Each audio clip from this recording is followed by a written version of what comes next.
Hello बच्चों, let's read the question and question says of the following statements which are true for SN2 reactions. Okay, first कह रहा है A tertiary alkyl halide are react faster than secondary.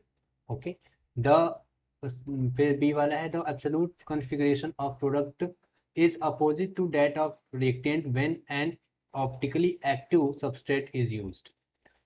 Okay so एक काम करते हैं यहाँ पर की कॉन्सेप्ट के थ्रू यानी कॉन्सेप्ट के हेल्प से हर एक स्टेटमेंट को चेक करते जाते हैं कि क्या ये ट्रू है या फॉल्स है। ओके सो फर्स्ट वाली स्टेटमेंट को लेते हैं, ए वाला क्या कह रहा है। ए में देखिए बात SN2 रिएक्शंस की हो रही है। अब SN2 रिएक्शंस यानी SN2 रिएक्शंस का मतलब क्या हो गया, unimol sorry by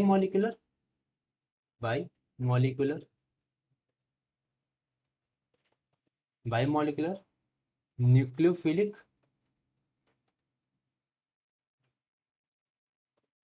substitution reaction, nucleophilic substitution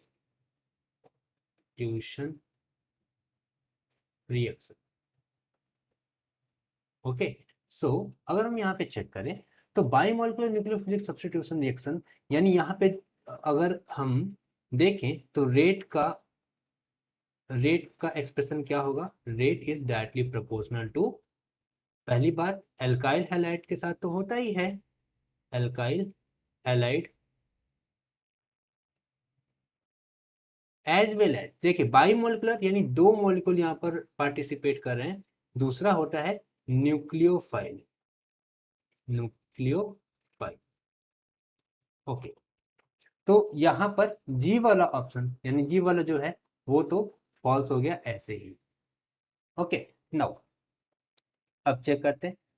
अच्छा SN2 रिएक्शन जो होता है, SN2 reaction it is inversely proportional to steric hindrance, steric hindrance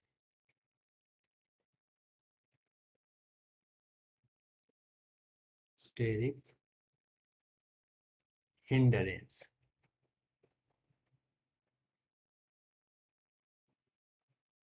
again से फिर से okay steric hindrance. So SN2 is inversely proportional to steric hindrance. Nice, तो इसका मतलब क्या हुआ, इसका जो ऑर्डर होगा टर्सरी में सबसे कम, देन सेकेंडरी में एंड देन प्राइमरी में, क्योंकि प्राइमरी में स्टेरिक हिंड्रेंस बहुत कम होता है। सो यहाँ पर अगर हम चेक करें तो फर्स्ट वाला ए वाला जो स्टेटमेंट है वो भी फॉल्स हो जाता है, सेकेंडरी में ज्यादा होगा टर्सरी में कम। ओके अब अगर हम SN2 रिएक्शन की बात कर रहे हैं तो SN2 रिएक्शन में क्या होता है, मान लीजिए ये एल्काइल हैलाइड है। ओके और जब हम यहाँ पे न्यूक्लियोफाइल के साथ ट्रीट करते हैं, न्यूक्लियोफाइल के साथ तो क्या होता है, ये पहले निकलेगा और साइमल्टेनियसली पीछे से न्यूक्लियोफाइल भी अटैक कर रहा होता है, कुछ ऐसे सिनेरियो बन रहा होता है, ये न्यूक्लियोफाइल बॉन्ड बना रहा होता है आर के साथ और एक्स जो है वो निकल रहा होता है, यानी एक्स और आर के बीच का बॉन्ड ब्रेक हो रहा होता है और साइमल्टेनियसली पीछे से अपोजिट साइड अटैक होता है और न्यूक्लियोफाइल फॉर्म हो रहा होता है। सो और ये बन जाता है NU यानी न्यूक्लियोफाइल और अपोजिट हो जाता है, अपोजिट हो जाता है। सो अगर देखा जाए तो ये इन्वर्जन बनता है। फॉर एग्जांपल अगर मैं ले लेता हूँ कोई ऑप्टिकली एक्टिव सबस्ट्रेट की, फॉर एग्जांपल यहाँ पे आर है, ये नॉट आर, कुछ स्पेसिफिक लेते हैं, ये रहा कार्बन और यहाँ पर है हाइड्रोजन और यहाँ हो गया Cl एंड यहाँ पे हो गया OH, नॉट OH, एक मिनट,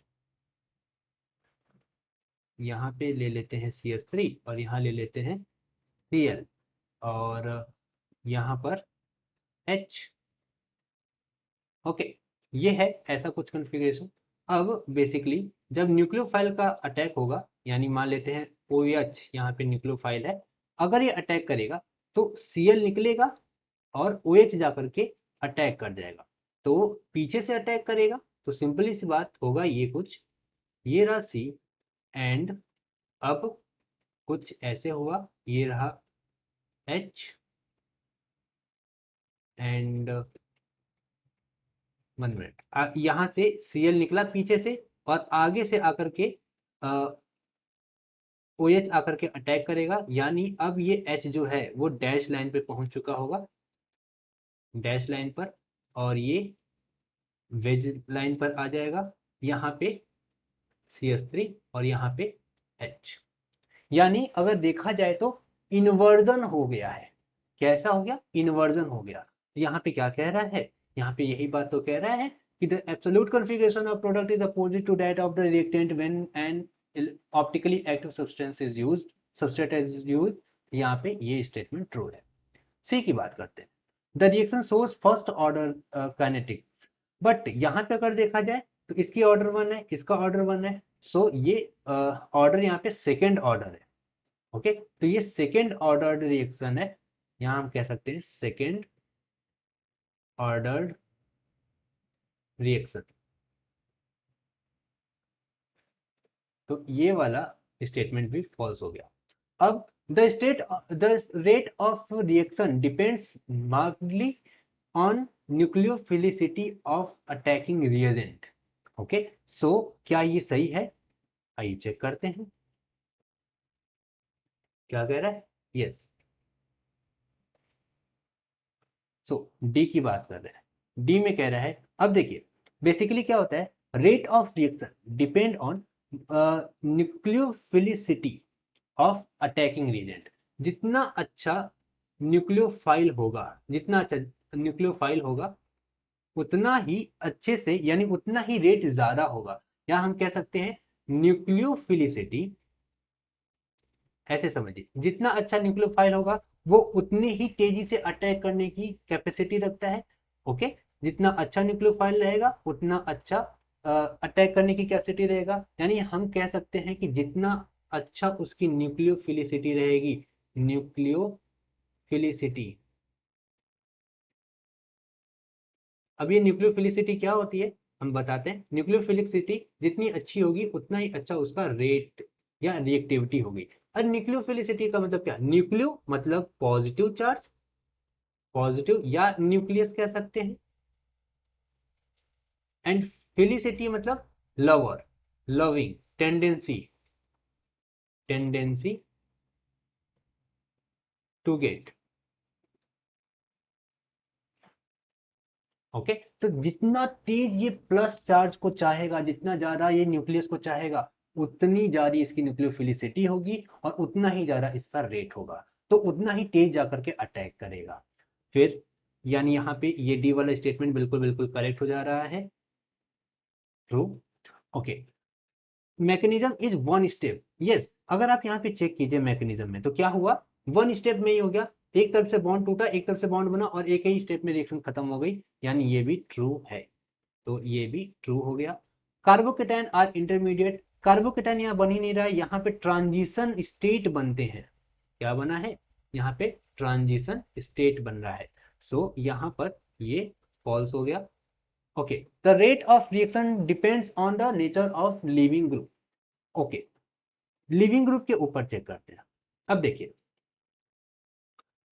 अगर हम बात करें लिविंग ग्रुप की, लिविंग ग्रुप, सो जितना अच्छा लिविंग ग्रुप होगा उतनी आसानी से अ, हट जाएगा, ग्रुप से लीव कर जाएगा, ग्रुप से आसानी से लीव कर जाएगा। और जितना जल्दी वो लीव करेगा, यानी अगर R और X के बीच का बॉन्ड जितना जल्दी टूटेगा, उतनी ही आसानी से, उतनी ही जल्दी न्यूक्लियोफाइल बॉन्ड बना पाएगा R के साथ। तो अगर जब X निकलेगा ही नहीं तो न्यूक्लियोफाइल बॉन्ड कैसे बनाएगा? तो सिंपल सी बात है कि लिविंग ग्रुप की, यानी हम कह सकते हैं rate is directly proportional to leaving character. Okay, so यहां पर ये स्टेटमेंट भी बिल्कुल बिल्कुल ट्रू है। Hope you understand it well, best of luck.